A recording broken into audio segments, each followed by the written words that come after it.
As a kid, I had one dream, to become a professional cricketer, bowling in front of thousands to a packed out MCG. In 2010, I visited Melbourne for the first time. We were there to watch the Ashes and I was obsessed with cricket. But something else also happened on that trip. I got my first video camera. That camera sparked something. Take it for a run, Juice. I started filming everything, capturing my life through a lens. What started as a hobby slowly became a passion. No, I didn't become a professional cricketer, but that love for storytelling, for capturing moments, led me somewhere unexpected. It turned into a career. Now, years later, I'm moving to Melbourne, the city where it all began. Not as the cricketer I once dreamed of, but as the storyteller I've become.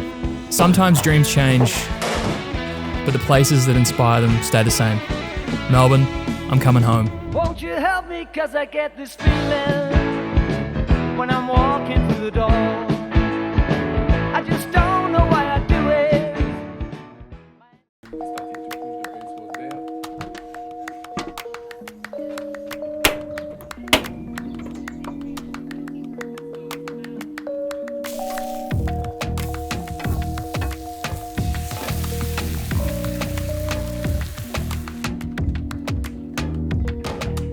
We had burgers for dinner last night, and so we had some leftover burger buns, and I bought some of these like venison patties, which are obviously like high protein, low fat. And I was like, why don't I just make a breakfast style kind of burger for breakfast? So that's all I've done.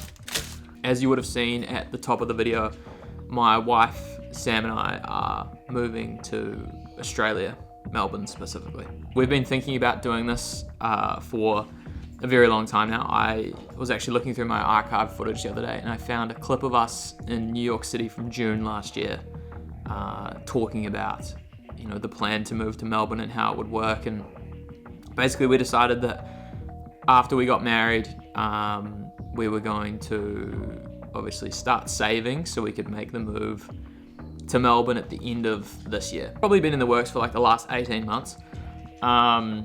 With it really sort of intensifying over the last 3 to 4, where most recently, you know, we've started looking for apartments, we've put our house up for rent, and started applying for jobs and all of that sort of stuff. So we're full swing, it's happening, we're moving to Melbourne. Our move date is the 7th of Jan. So we've sort of got something like 40 days until we leave. So we were there a few weeks ago just sort of sussing out where exactly we wanted to live, as well as going to a few viewings for some apartments. And at this stage, we currently haven't locked down an apartment yet. That is currently in the process and probably one of the most stressful things considering you can't be there to actually go and see them. So luckily, my sister who lives in Melbourne and my mum, who was visiting my sister over the past few weeks. They've been going to a lot of viewings for us, and also one of our friends, Katie, who she's also been to a couple of viewings for us. So it's been good to be able to like FaceTime those guys as they're walking through to actually get a feel, plus get someone else's opinion on them, because obviously, you know, the photos are made to make them look as pretty and as desirable as possible. So actually getting, you know, human eyes walking through and giving you their thoughts and opinions on apartments has been really good. So it's obviously a very exciting time for us. We have been in Christchurch for the past 7 years, and you know, it's time for us to do something different, to live in a new city, which we haven't done for a long time. And we think that Melbourne is probably the best place for us. It's got that big city feel without it being too far away from, you know, our friends and family back home. And there's plenty of opportunity both for Sam and I career-wise in Melbourne. And so we're just gonna go over there and have some fun and see what it brings, and I'm sure it'll bring something great. And obviously the running community over there is impressive. The creative scene, you know, I think the opportunities for me within the running space and the creative space are gonna be pretty plentiful. So very exciting new chapter in our lives. And yeah, that's probably all that I need to say about it. This coming Sunday is the Canterbury Half Marathon, and I haven't really documented too much of the training and the process on here. It's a very similar sort of build up to how it was for Dunedin. And like the approach that me and Andy have sort of taken with this one was this race is just sort of like a bit of a gap filler until we start marathon prep in the new year. There was like a bit of downtime between finishing running Dunedin and then starting this marathon prep. So he's like, why don't you just sign up for this half marathon? We'll go through the training block, see how you go, and then we can figure out, what the goal time's going to be once we sort of get closer to it. Had the most fun and the most consistent training over the past 4 weeks. The past 4 weeks I've hit basically 74 or 75 kilometers every single week, with your typical sort of like Wednesday or Thursday session and a Saturday session. Actually managed to clock up. I did about 320 kilometers for the month of November, which is my second biggest month to March, which was during the bulk of marathon prep. So to be able to consistently get that amount of kilometers in during a period where we're not really, I guess, too goal intensive, we're sort of just like having a bit of fun with it and see how it goes. Feels really good because training's just sort of ticking along nicely. I'm in the gym 2 to 3 times per week. I'm down about 3 kgs, so we're lining up all these things really well to go into this marathon block in January. And so on Sunday the plan is we're going to go out and I'm going to go and try run 4 minute per kilometer pace for 21.1 k's and see how we go. That'll put me around, ideally, somewhere in the 123s, 123 high. And I think that I can actually hold that pace for that period of time, considering the first time that I ran a sub 25k was, September the 9th or something, so only a few months ago. So I feel like my running has really progressed in that short period of time. So yeah, the goal is to go run 123 something and see how we go. If we don't get there, I should probably run a PB. Moving into the new year, I think, after this weekend, things will sort of detensify. Is that a word? Detensify? Things will become a little bit easier for the next few weeks leading into the new year. Just take some time off, super structured training, run with some friends, and do all that before we leave the little chalet. As we are leaving, we are currently doing viewings for our house, because our house needs to be rented out while we are in Australia. And so I've got to mow the lawns this morning, but before I can get to the lawnmower, I've got to clear out all of this shite that's in our shed.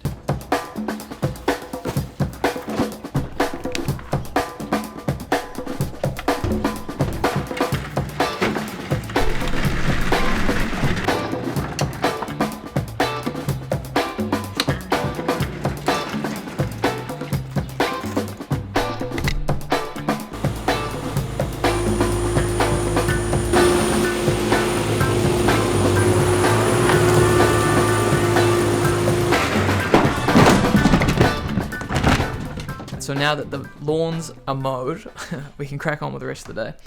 So when I first started sort of making running content at the start of 2023, I sort of had this real arbitrary goal of gaining 10,000 followers on TikTok. And included in that, I wanted to create a piece of content every single day for as long as possible. And I think I made it somewhere to the 5th of May. So I basically did 5 months of straight content, nearly 150 pieces of content. And, some of them were of high quality, some of them were of not so high quality. But I think what really got me in a good routine of doing is coming up with ideas and then executing on them as fast as possible. And I think it's a good way of, testing new ideas, and also just not letting the voices inside your head dictate what you do and don't make. I think sometimes you get way too caught up in an idea and whether or not it's going to be good enough to make. And I think by having some sort of challenge like that, you can sort of let that go and just make whatever comes into your brain. Anyway, so far for December, I've made 3 pieces of content, which I all think are of a very high quality and like pieces that I'm really proud of. The first one sort of talking about, well, you would have seen it at the top of this video actually, the video that I made to announce that we're moving to Melbourne. And then I did another one which sort of like touches on my running journey, and I really like dive through the archives of footage to like show you that, you know, when I first started running, I was just like most people when they start, like average, out of breath, etc., all those sort of things. And then the other one last night was like a 1 year recap of my time on YouTube, where, you know, I made this like fun little motion graphic where, you know, the numbers roll from 0 to 365 and my subscribers roll up, and you know, I spent a lot of time building out the you know, the sound design for that video and stuff. And so I really want to spend December focusing on trying to make, you know, as much content as possible that is of, you know, a high quality. And whenever I have an idea, just try and jump on it as soon as possible and not let the ants get into my head. Ants is like it's like a term for automatic negative thoughts. Ants. Automatic negative thoughts. So anyway, the idea for today's one is I'm running this half marathon on Sunday, and basically this is just going to be more of a documentation style of piece, but I'm going to try and make it a little bit interesting. Like I'm going to do the voiceover, and then when there's going to be like a break in the voiceover, and it's going to cut to me like underneath my duvet recording the voiceover, being like, I don't even know what I would say. And it's just like trying to bring in some like creative elements that make things a little bit more interesting than like, come on another run with me as a running influencer and this is me, you know. It's like, how can we push the boundaries and make things slightly more interesting? So I'm gonna do that now. I also have to go for a run, 3 by 4 minutes at half marathon pace, so that's also going to be part of this piece of content. So this is the reality of recording these voiceovers. I stick myself under this big ass blanket and hit record, and it's like way too hot today. It's like 26 degrees outside at the moment. So I'm stinking hot, but I'm gonna record this little funny. Oh, someone's here. Okay, excuse the sudden interruption, but we had a package come in. Now look, I'm not really meant to be buying anything because we're meant to be saving money because we're moving to Australia, but I Love Ugly had an unbelievable Black Friday sale, and I think both these t-shirts cost me like $60 for the two of them, and I don't have any t-shirts, so like, I think it's an acceptable purchase. I was going from running, now we're about to do some fashion. But these fit because, you know, that's the thing. That's what happens when you buy things online, is you don't know how they're gonna go. Anyway, we've got a white one and this blue one. Let's see how we go. White tee. This is. I haven't actually gone and looked in the mirror yet, but I think this looks perfect. I will return. I mean, it's phenomenal. This is I think this is called their Louis tee. Yeah, their Louis tee in a size smaller. This is not an ad. Don't expect to see clothing ads on this channel. Nice fit, not too long sleeve, but it's still got that sort of like boxy style. Sometimes I like can put these on and I feel like I'm swimming in them, but this is perfect. I mean, yeah, it's literally the same thing in blue. So, anyway, if you need some good tees, I Love Ugly Louis tee. I think these were pretty cheap, $30 or something on Black Friday sale. Alright, back to when I go like running and things like that. Alright, I just wanted to talk about this really quickly while I had the opportunity. So you might have seen in some of my videos I've been wearing these short sleeve running t-shirts with Musk on them. They've just released the long sleeve versions. This is the back. It's got the reflective logo on the back and then the front. And so this company was started by one of my mates. He runs with me here in Christchurch. His name is Serge, and then his friend in Auckland called Cullen. I'm pretty sure it's just the two of them. And like, not being biased, I think their stuff is some of the nicest stuff I've worn in terms of like running tops. They've got a really strong robust collar, which I feel is important with this like super light material, because some brands like Precio singlets, like they do this weird sort of like curling through in here and then through like around the top of their tops as well. So I think like having this strong collar makes the garment way nicer and looks way better, obviously, because it's, you know, holding structural integrity. But they're super affordable. This long sleeve's only 75 New Zealand dollars, which is like 10 USD. So they're like super cheap. I'd recommend them. I'm gonna leave a link below. You can check them out. Support local. Keep doing good, boys.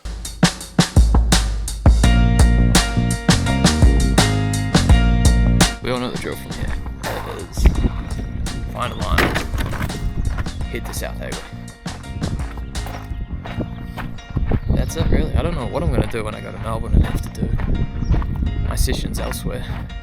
I'm not sure where the spots will be. My lime's missing its like back brake cover, so that looks like a health and safety hazard. I'm ready for carb load. Have you not started yet? Nah, I haven't started carb loading, but I am working today as well.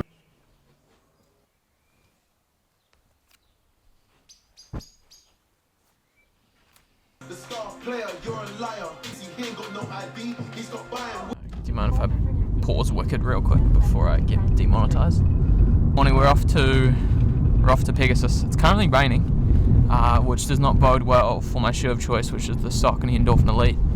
But I have packed the Alpha Flies as a backup, as they do have better outsole grip, but hopefully this holds off. The windshield is covered in rain at the moment, so that is not ideal, but running conditions are pretty good. I reckon it's about 15 degrees, a little bit humid. It's overcast, so we won't have any of that direct sun, which would be nice. But we feel pretty calm this morning. We watched the F1 qualifying, and then yeah, it sort of just feels like another Saturday long run, although it's a Sunday. So the rain's coming down. Should be a fun day regardless. Good new cut, you probably won't recognise me without the knob. Yeah, no. It's the hat too, man. It's gone. Oh, it's fucking easy right here. How good. Careful behind you. Something, isn't it, man?